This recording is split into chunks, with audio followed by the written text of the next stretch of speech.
Bonjour. Notre présentation s'intitule Les instruments chirurgicaux en parodontologie. Elle comporte une introduction, le plateau type d'instruments chirurgicaux en parodontologie, instruments d'incision et excision, qui sont les bistouris parodontaux, les bistouris interdentaires, les lames chirurgicales et l'électrochirurgie, curettes et détartreurs chirurgicaux, élévateurs périostéaux, ciseaux à os et ou chirurgicales, lime chirurgicale, ciseaux et pinces, instruments de suture, le fil, l'aiguille, porte-aiguille, pince à suture, etc. Introduction. L'ensemble des instruments utilisés au cours des diverses interventions chirurgicales devrait avoir une ligne relativement simple. En règle générale, le nombre et la diversité des instruments devraient être réduits au minimum. Outre les instruments spéciaux utilisés lors de la chirurgie parodontale, on a souvent besoin de matériel et d'instruments généralement utilisés pour la chirurgie buccale. Pour chaque catégorie d'instruments de chirurgie utilisés pour le traitement des parodontopathies, il existe plusieurs marques présentant des instruments de forme et qualité variables, ce qui laisse une grande liberté de choix répondant aux préférences de chacun.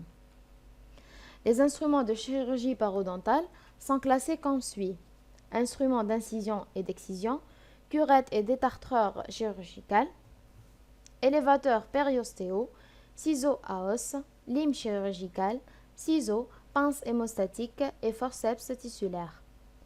Voici un plateau type d'instruments chirurgicaux qu'on va détailler par la suite. Premièrement, les instruments d'incision et excision. On commence par les bistouris parodontaux. Le bistouri de Kirkland est le plus couramment utilisé pour la gingivectomie. Ces bistouris peuvent être simples comme la figure A ou doubles comme la figure B. Le pourtour de ces bistouris, réniforme, est un bord coupant comme le montre la figure A. Bistouri interdentaire.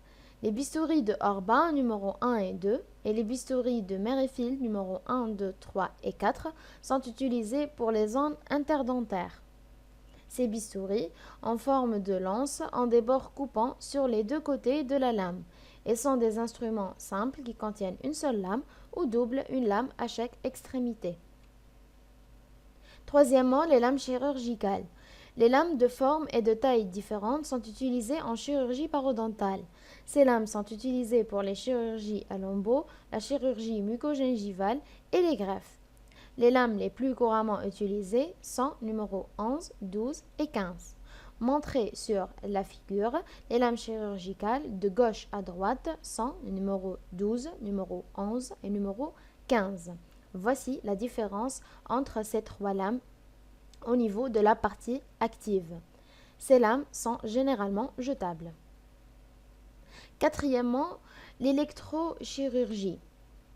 Le terme électrochirurgie est couramment utilisé pour identifier les techniques chirurgicales réalisées sur un tissu mou en utilisant des courants contrôlés à haute fréquence, variant de 1,5 à 7,5 millions de cycles par seconde. La recherche électronique moderne a donné naissance à une nouvelle génération d'équipements électrochirurgicaux capables de produire une utilisation précise et fiable au niveau des tissus mous. Voici un équipement. En A, on a une commande à pédale. En 2, on a une plaque passive ou conductrice. En 3, on a un manche porte-électrode. On a trois types d'électrodes. Premièrement, en figure A, on a les électrodes monopolaires qui sont utilisées pour l'incision ou l'excision. Deuxièmement, en B, les électrodes en boucle qui sont utilisées pour aplanir le tissu. Et finalement, en C, on a les électrodes lourdes ou épaisses qui sont utilisées pour la coagulation. Les différentes techniques électrochirurgicales, on a l'électrosection, l'électrochirurgie, l'électrocoagulation et l'électrodessication.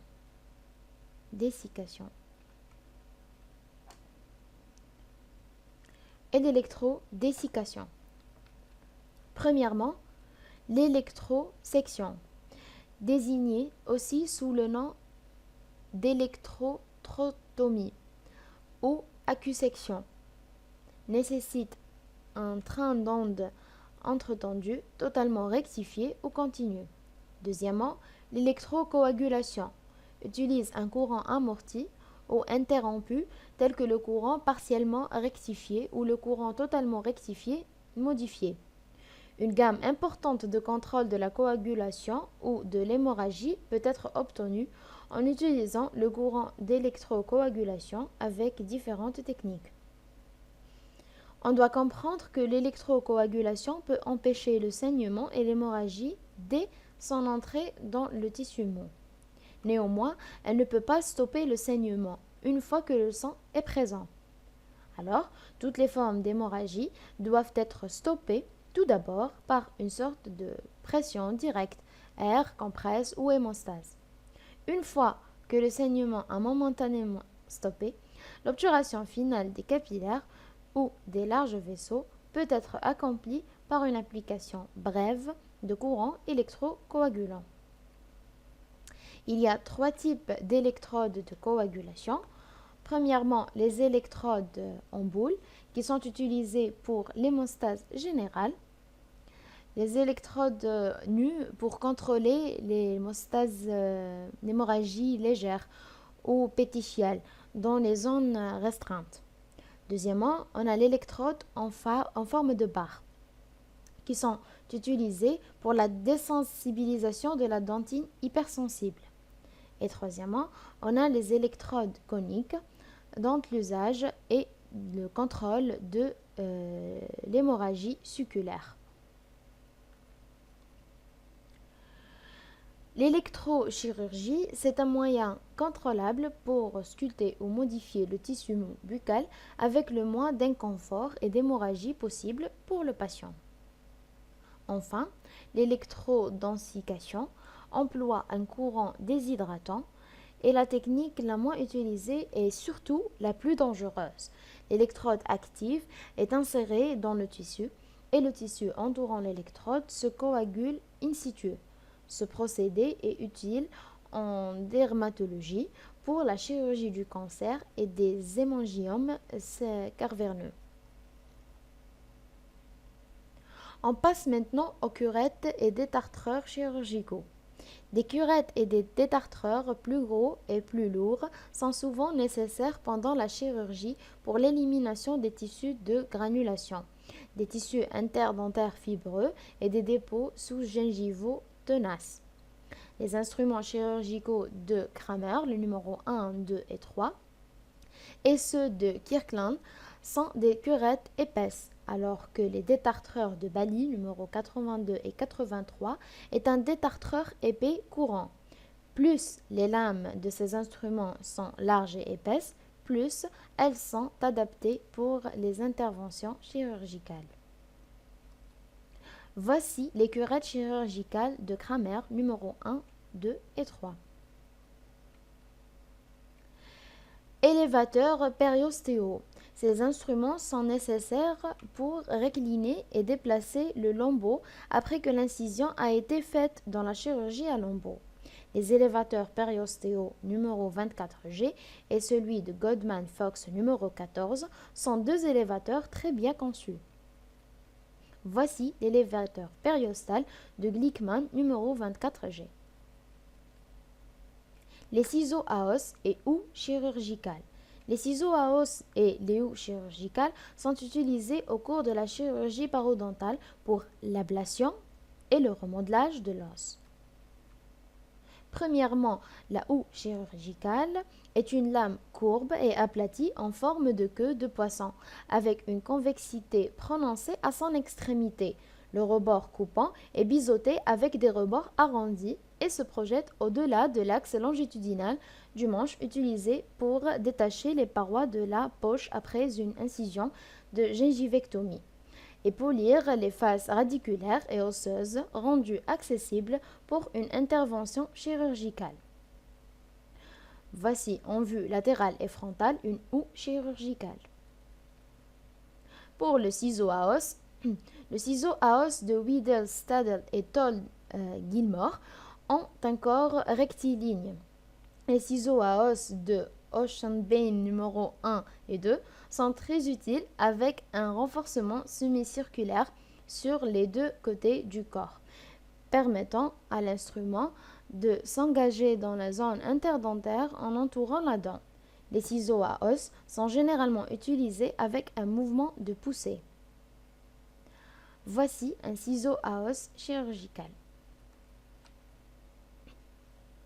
Les limes chirurgicales. Les limes chirurgicales parodontales sont utilisées en premier lieu pour polir les rebords osseux rugueux et pour éliminer toute zone d'os. Les limes de Schleger et de Sugarman ont la même forme et peuvent être utilisées avec un mouvement de poussée et de traction principalement dans les zones interdentaires. Voici une lime chirurgicale de Schleger numéro 19. Les ciseaux et pinces, ils sont utilisés dans la chirurgie parodontale pour certains dessins comme l'ablation de certains bords de tissu au cours d'une gingivectomie, l'égalisation de rebords de lambeaux, l'augmentation des incisions dans les abcès parodontaux et l'élimination des insertions musculaires en chirurgie mucogingivale. Il y a de nombreux types d'instruments. Le choix dépend de la préférence individuelle. Les ciseaux de Goldman Fox numéro 16 à lame courbe, biseauté, dentelé. Voici le ciseau de Goldman Fox numéro 16. Maintenant, on passe aux instruments de suture. Premièrement, on a le fil de suture. On a deux types, on a le fil résorbable et les fils non résorbables. Fil résorbable, on a les cadgus, origine animale, et les acides polyglycoliques. Les fils non résorbables, on a la soie noire ou les polyesters traités. Les aiguilles, alors on les classe selon la forme, en aiguille ronde à pointe ronde, aiguille ronde à pointe triangulaire, aiguille triangulaire. Selon la longueur, elle est variable de 10 à 26 mm. Ainsi, selon la courbure, qui peut être de 3 huitièmes, 5 huitièmes ou un demi-cercle. Les porte-aiguilles, on a le porte-aiguille de Mathieu qui fait 17 cm. On a le porte-aiguille de Castroveggio courbé et qui fait 15 cm. Par contre, le troisième, il est droit et aussi il fait 15 cm. Les précelles à suture, c'est des instruments qui aident le praticien et le guide lors des sutures chirurgicales. Ici, on a deux types, les précelles à suture à œillette qui font 15 cm et les précelles à suture corne aussi de 15 cm. La bibliographie. Merci pour votre attention.